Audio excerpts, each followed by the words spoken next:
Hi everyone. It is the most beautiful day. It is just sublime out there.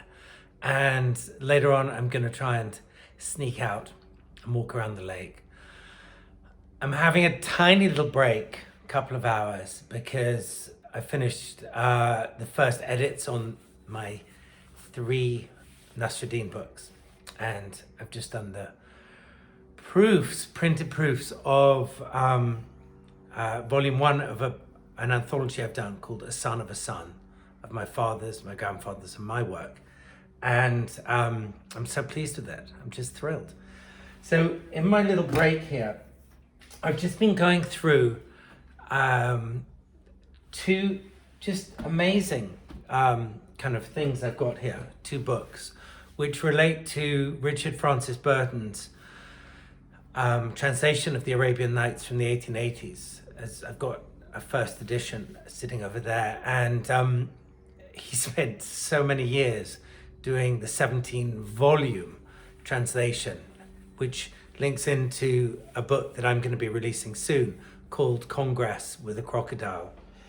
These 2 books here are really, really special to me, incredibly difficult to get hold of, and I spent a long time tracking them down and bargaining for them.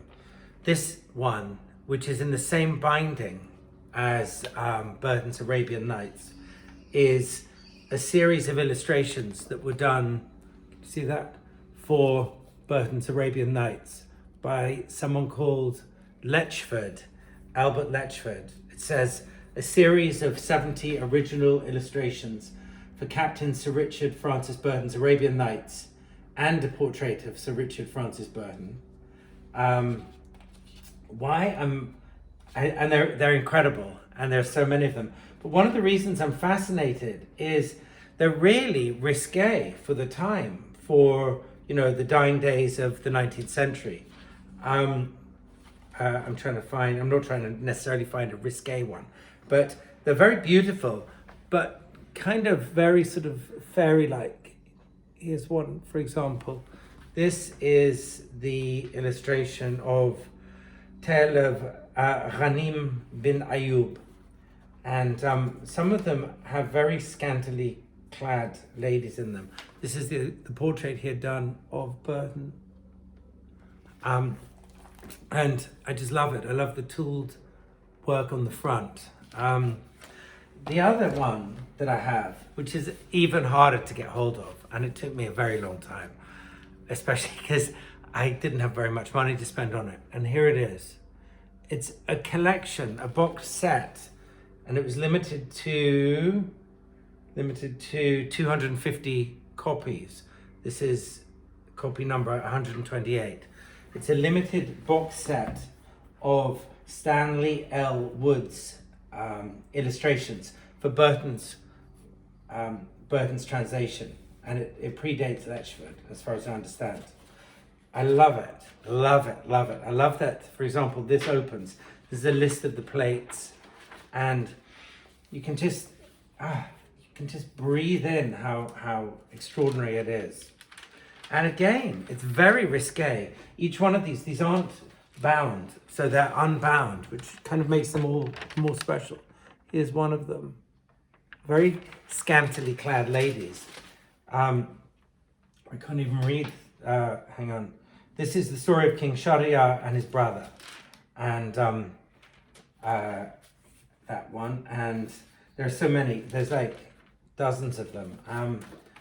I've wanted to use them in a project, and I've kind of been wondering how to do that. So I'm just trying to find. Oh, this one is one of my favorites. Okay, the Tale of the Wazir and the Sage Durban. I just love the movement in this. Love it.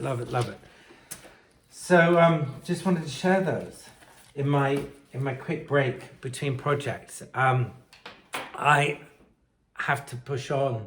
I still have like 3 hours work to do on my 3rd Gin Hunter novel. I've done hundreds of hours on this book, and it's just the last 3 or 4 hours that is proving difficult. I keep putting it off and doing other books instead. But onward, I have to move on now. I don't know if you can see, this is where I grew up.